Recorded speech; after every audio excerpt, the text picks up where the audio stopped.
My Horizontal Life, a collection of one-night stands, by Chelsea Handler. Picture yourself at 7 years old. Your universe revolves around homework, dinner time, and whether you'll get picked first at recess. Then your older sister walks up with the kind of deal that sounds absolutely terrifying and impossibly exciting at the same time. $5, which at that age feels like winning the lottery, to sneak into your parents' bedroom while they're, busy, and snap a picture. Would you take it? Young Chelsea Handler didn't even hesitate. Armed with a camera she barely understood, she crept upstairs, threw open that door, and captured a scene so beautifully chaotic, her completely naked mother sporting a nurse's hat, being chased by her equally naked father, that it became one of those stories you never quite shake. The frantic sprint back downstairs, the standoff in the basement, the whole glorious disaster taught her something crucial. The most mortifying moments in life make the absolute best stories. This single, ridiculously funny, deeply uncomfortable memory opens the door to Chelsea Handler's world in My Horizontal Life. When it hit shelves in 2005, this collection of painfully honest, laugh-until-you-cry essays didn't just sell millions of copies. It became a cultural phenomenon. Handler established herself not just as another comedian, but as someone willing to say what everyone else was thinking, but too scared to admit. Growing up as the youngest of 6 kids in a wonderfully chaotic New Jersey household, Chelsea learned early that if you wanted attention, you had to fight for it. That scrappy determination carried her from waiting tables to comedy clubs to becoming one of the most fearless storytellers of her generation. Here's what this book promises, and what we're about to explore together. We're not just skimming some funny anecdotes. We're diving headfirst into what it actually feels like to be young, lost, and stumbling through life while pretending you have it together. We're examining those moments that make you want to disappear and discovering why they're actually the moments worth celebrating. By the time we're done, you'll understand something powerful. Your most embarrassing failures aren't things to bury in shame. They're the experiences that make you human, and when you're brave enough to share them, they become the connections that matter most. This book is a hilarious and surprisingly wise roadmap for surviving the beautiful disaster of growing up. Every good story starts somewhere. For Chelsea Handler, that somewhere was a house buzzing with the kind of loving chaos most families only achieve during holidays. Her father, a used car dealer who somehow rarely managed to sell any cars, turned their driveway into a graveyard of automotive projects. He was the kind of guy who would try to pay the gardener with a tree from their backyard, genuinely believing he was offering the deal of the century. Her mother, a sweet German immigrant, showed her love through strategically hidden Kit Kat bars and a remarkable tolerance for the circus happening around her. This was the soil Chelsea grew up in, where love was loud, logic was optional, and boring was never on the menu. Understanding this helps us see her adventures not as random acts of rebellion, but as someone simply continuing the family tradition of living life at maximum volume. Her early romantic experiments were basically research projects with terrible methodology. She and her best friend Ivory spent one memorable summer on Martha's Vineyard, operating under their own constitution of youthful, questionable decisions. Their main philosophy? Men should finance their fun, which led them into the lives of some truly memorable characters. There was Turtle, the charming guy from the local gas station who was perfect for summer, but definitely not built to last past Labor Day. After him came what she called their Latin America phase, dating 2 gorgeous guys who spoke zero English, creating relationships built entirely on hand gestures, dancing, and the universal language of attraction. It was trial and error at its finest, teaching her a crucial lesson. One-night stands are called that for a very specific reason. Trying to extend them is like microwaving pizza a second time. Technically possible, but why would you? The stories get really interesting when her family life crashes into her dating life. She brings home her first black boyfriend, Tyrone, and her father, who would swear up and down he didn't have a racist bone in his body, could only manage to discuss 3 topics with him: basketball, football, and slavery. Later, When Chelsea goes on a date with Jerome, a handsome, intelligent law student she met online, her own insecurities hijack the entire evening. Feeling completely out of her depth with this composed, successful guy, she invents an increasingly wild story about a kid named Linus at the Boys and Girls Club who accidentally set her hair on fire, explaining why she's wearing such a weird beret. The lie snowballs until Linus is a former Siamese twin whose mother tried selling him on eBay. It's pure comedic panic, showing us how we sometimes build elaborate fictions when we feel like we're not enough as we are. The night ends with Jerome at her place, where another complication emerges. His anatomy is, let's say, alarmingly impressive. She describes it as resembling a space shuttle, and she immediately knows this presents what she calls a big problem. But the real catastrophe arrives the next morning. Her parents, who were supposed to be traveling, come home unexpectedly. What happens next is pure slapstick gold. Jerome literally leaping out her bedroom window and sprinting across the lawn just as her father opens the front door. The incident becomes family folklore, with her dad later describing it as, "I hear the Schwarzer jump out of her window and steal a car." It perfectly captures the collision of her romantic chaos, her family's quirks, and that recurring theme of nothing ever going according to plan. As Chelsea navigates her 20s, her life becomes this incredible collection of unforgettable, often barely believable encounters.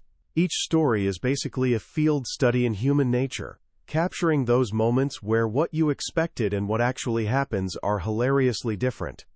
Take her trip to Cabo San Lucas, Mexico. First night there, flying solo, she ends up at this wild party and meets Eric, a little person wearing a sombrero, filled with chips and salsa. She's completely charmed. He's funny, unique, and in the tequila-soaked haze of the evening, he seems like the most interesting person on earth. The next morning tells a different story. Waking up to see two tiny feet scurrying toward her bathroom, she's hit with waves of confusion and regret. All that previous night's magic evaporated with the alcohol, leaving only awkwardness and a desperate wish for him to vanish. The whole experience taught her how moments can look completely different in the harsh morning light. Then there's her encounter with Thunder, a male stripper she meets at a bachelorette party in Vegas. This guy was, by all accounts, physically perfect, so stunning that all her friends were mesmerized. For Chelsea, he became a challenge she had to conquer, and she did. But when they meet for drinks back in Los Angeles, the fantasy crumbles fast. Thunder turns out to be a 37-year-old aspiring actor who hasn't quite figured life out. The perfect body housed a far less compelling personality. Their brief fling hammered home a powerful truth. The idea of a person is usually way more exciting than the reality. Getting dumped by someone whose real name you don't even know, someone who takes his clothes off professionally, was humbling in ways she didn't expect, but naturally, she turned it into comedy gold. Not all her encounters were with these physical specimens. Some were memorable for entirely different reasons. There was the guy she met at a club who seemed decent enough, until she went back to his place. After some exploration, she discovered what she described as something the size of a canned Vienna sausage. Horrified, she invented this elaborate story about her friend Ivory needing to pick up her car, which apparently had a homing device like a pigeon, and made a swift exit. It was a crash course in knowing what you want, and, more importantly, what you absolutely don't. But Chelsea's adventures weren't just romantic disasters. They were also deep explorations of friendship. Her friends, Ivory, Lydia, Shaniqua, and her gay best friend Nathan, are main characters in her life story, partners in crime joining her on this chaotic journey. One of the standout stories involves a New Year's Eve cruise she reluctantly agrees to with her roommate, a sweet but painfully naive 28-year-old virgin she nicknames Dum Dum. The cruise, which she'd been dreading, turns out even worse than imagined. It's a budget disaster, with tarp-covered pools, questionable passengers, and a bathroom so tiny she has to sit sideways on the toilet.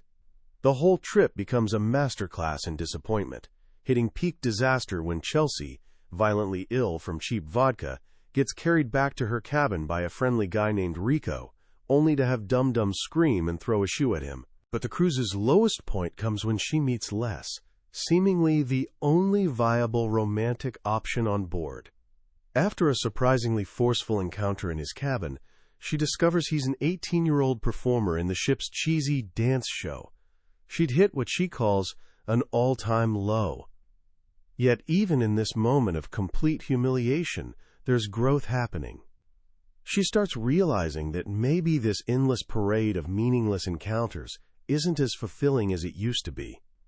This self-reflection theme weaves throughout the book, often emerging from the most unlikely situations. One of Chelsea's most consistent traits is her compulsive lying. It's not mean-spirited. It's more like this bizarre, almost artistic form of self-sabotage and performance. The ultimate example happens when she runs into a guy she'd been casually seeing at the restaurant where she waits tables. He's there with his actual girlfriend. Instead of dealing with the awkwardness, she decides to pretend to be someone else entirely, her own twin sister, Kelsey.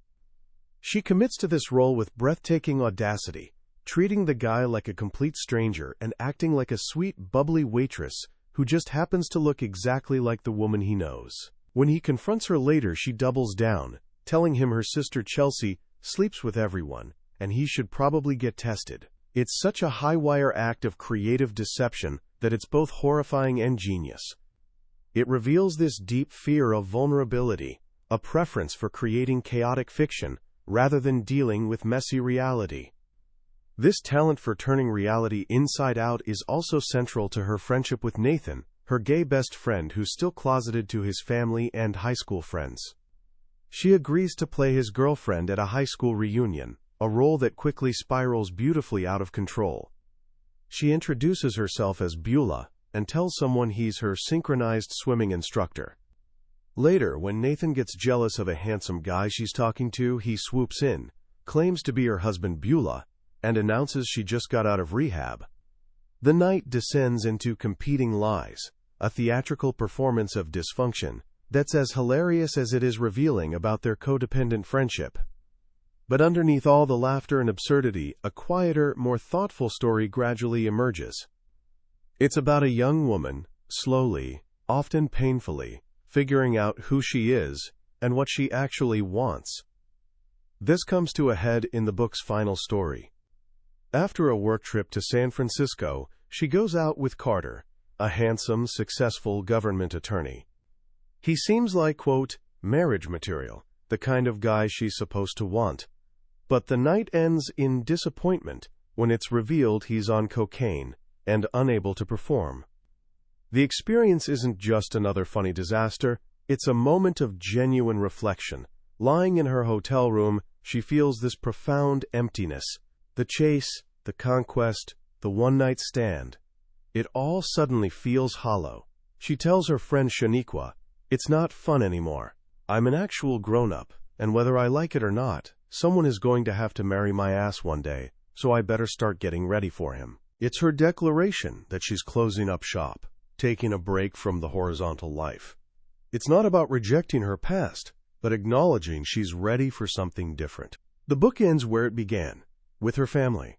Her father picks her and Shaniqua up from the airport in another one of his gloriously terrible cars, and as he drives, he holds court, telling stories and being his wonderfully eccentric self. It's a full-circle moment. The wild journey of self-discovery, with all its bumps, bruises, and bad decisions, leads her right back home. A little older, a lot wiser, and with a collection of stories that are nothing short of brilliant. When you finish My Horizontal Life, it's tempting to focus on the shocking parts, the outrageous lies, the disaster dates, the sheer unapologetic chaos of it all. But that misses the profound heart of what this book actually is. Because underneath the comedy and self-deprecation, Chelsea Handler has given us something incredibly rare: permission to be imperfect. In a world constantly pressuring us to present this curated, filtered version of ourselves, this book celebrates the messy, the awkward, and the unflinchingly real. It's proof that our stories aren't defined by our wins, but by how we handle our losses. Handler's superpower is taking moments of deep humiliation, moments that would make most of us want to disappear forever, and reframing them as comedy.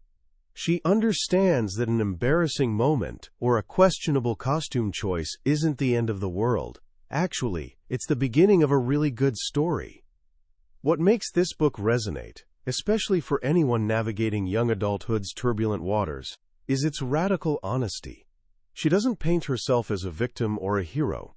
She's simply a person trying to figure things out, making a spectacular number of mistakes along the way. She's searching for connection, validation, a good time, and she's not afraid to admit it. This isn't just about one-night stands. It's about the universal human search for yourself. It's about that long, winding road we all travel to understand what we truly want from life and love. So what can we actually take away from this whirlwind? Here are a couple of simple, practical ideas. First, learn to embrace your own bad stories. Next time something embarrassing happens, you trip in front of your crush, you say the wrong thing in class, you fail at something you cared about. Try an experiment. Instead of hiding it, think about how you'd tell that story to your best friend to make them laugh. The moment you start finding humor in your own humiliation, you rob it of its power to hurt you. You transform a moment of weakness into a source of strength and connection. Second, practice some radical honesty, especially with yourself. Handler is brutally honest about her motivations, insecurities, and flaws. We all tell ourselves little lies to get through the day, but take a moment to ask yourself, what am I really looking for here? In a friendship, in a relationship, in the future I'm planning? Cutting through our own self-deception is one of the hardest but most important parts of growing up. In the end, My Horizontal Life is so much more than funny essays.